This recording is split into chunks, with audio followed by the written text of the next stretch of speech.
Hey guys, welcome to my channel. This is your baby girl Jemima. In today's video, I want to talk about a topic that I love to talk about so much. I don't know, I will not say that I'm an expert, but I'm here to encourage you, and I'm just here to give a few tips on how to save if you are on a low income. Like, you might not be earning much, but there's still possibility of you saving even if you're on a low income. So I'm just here to drop some tips.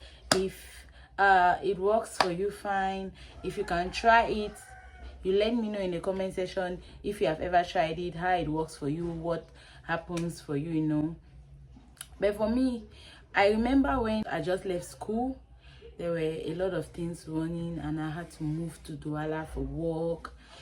I did not financially, I was in a very tight spot, and some of these tips I'm about to share helped me greatly in my finances at that point. When you are just left school, and when you finish school, the way family, nobody's looking at you at that point. Nobody, it's not like when you're in school they'll be sending you small things.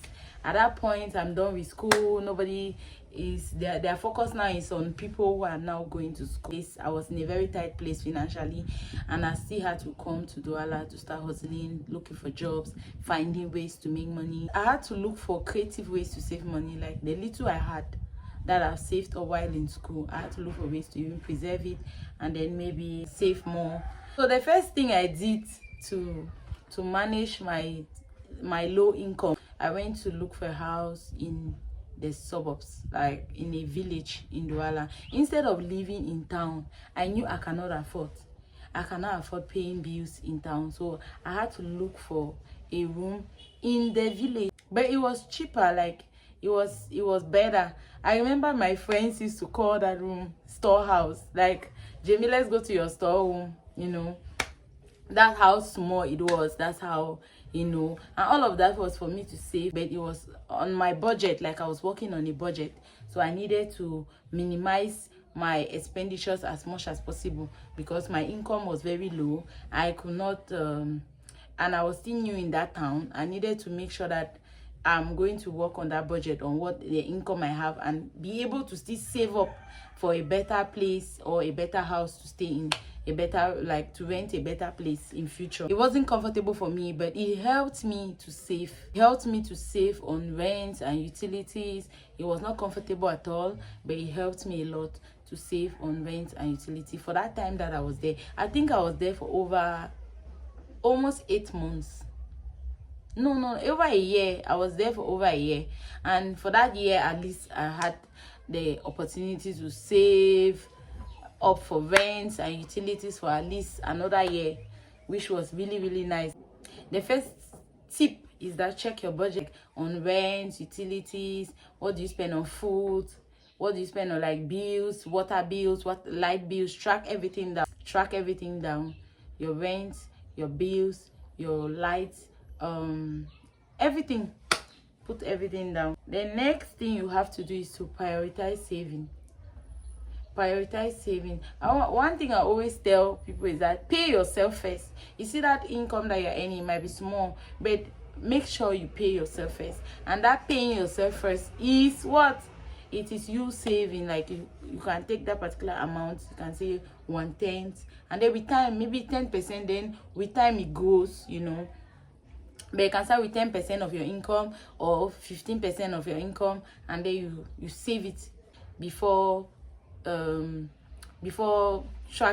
putting down all the other things that you have to spend on that month. That's the second tip.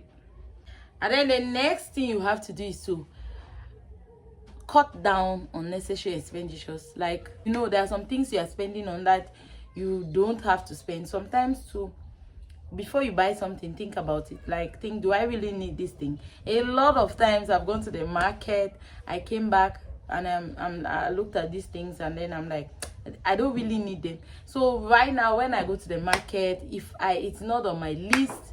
And another thing that can also help you is to make sure that before you leave the house to go to the market, always write a list of what you are going to buy. like have a list of all what you need and what you are going to buy in the market. Because I used to tell people that market has pivot. If you go there with 50,000, you can spend everything in one second, like without buying even the things that you need. We buy unnecessary things, so you have to cut down on unnecessary spending. All those things that you're spending on that are not necessary. I, for one, I discovered that I'm always paying cable line, and I'm not using, like I'll spend a whole week and I've not on my TV. Like my TV has not been on for a whole week, and maybe it will only be on during weekends. And when I on my TV during weekends, I'll have to move to YouTube or Netflix. So at the end of the day, I didn't need a cable, so I had to cut it off. Like I told the people, I'm no longer subscribing for cable line because I'm not in need of it. So cut down on unnecessary spendings, unnecessary expenditures. Shop smartly. Like make sure that you shop things that you need. You get. If you want to buy something, think about it. Do I actually need this thing? Do I actually need this thing before you buy it? You know, don't buy impulse buying. Don't buy because you have seen it and the advertisement is good and everything is attracting you. Or don't buy, the worst one is don't buy because those Igbo people in the market are dragging your hand. You know, because here in Cameroon, there's something that these guys do. They are very good in marketing. Hey, come and buy. That's how they're dragging you. Don't buy because they're dragging you. Make sure that it is on your list and it's what you want and it's what you came to the market to buy.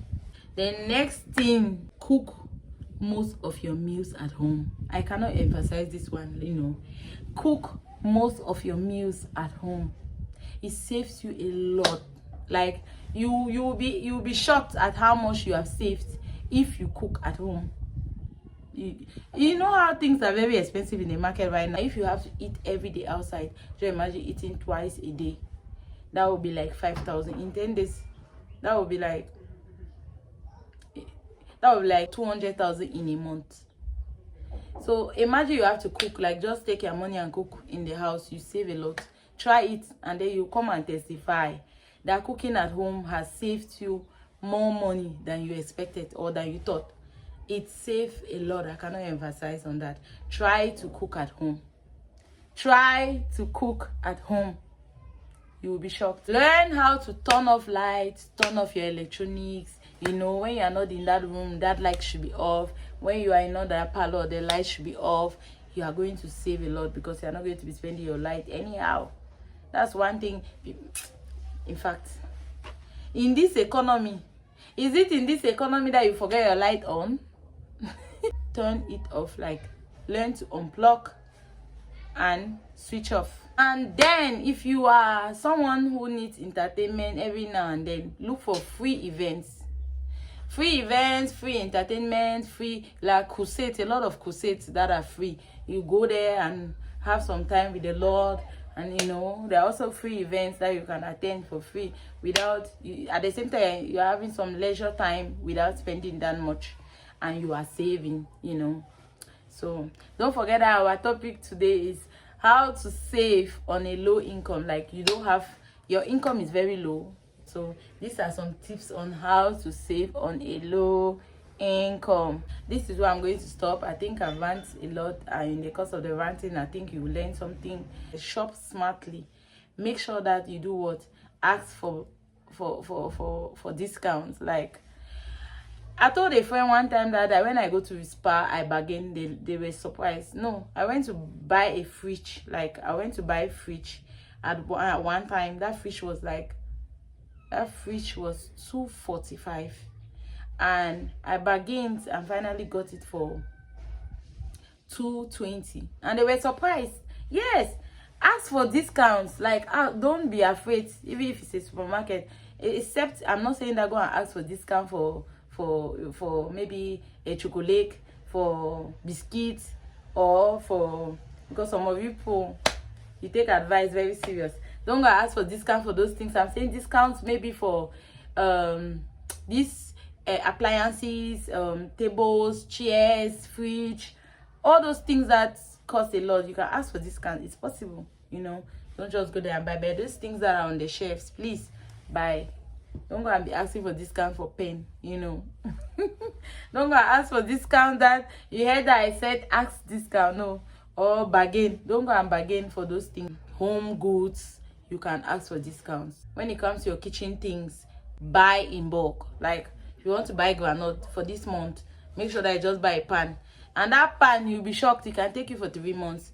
If you want to buy rice, buy in bulk. You can buy the 5 kg, depending on how many of you people are in the house. If you are just alone, you can just buy 5 kg and it will take you for 2 months. You'll be shocked than to be buying in small quantities. So buy in bulk. Everything when it concerns your kitchen, I will advise everybody to buy in bulk. Buy in bulk. If you have fridge, you can buy even your meat, your fish, and put in your fridge. Then see how long it can take. You'll be shocked at how much you have saved just buying in bulk and not buying smaller quantities. Increase your income, like find ways. Because yes, you can now manage your income, your low income, you know. Find ways, side hustles to increase your finances, like increase your income. Find side hustles, like whatever you are doing. So that is it. These are the few tips I have for you to save on a low income. I hope it helped. I hope it has been. Let me know in the comment section. I also want to say that welcome to all my new subscribers, and for the old subscribers, I love you guys. Thank you guys very much. Like, we are now a family. Thank you guys very much. God bless you.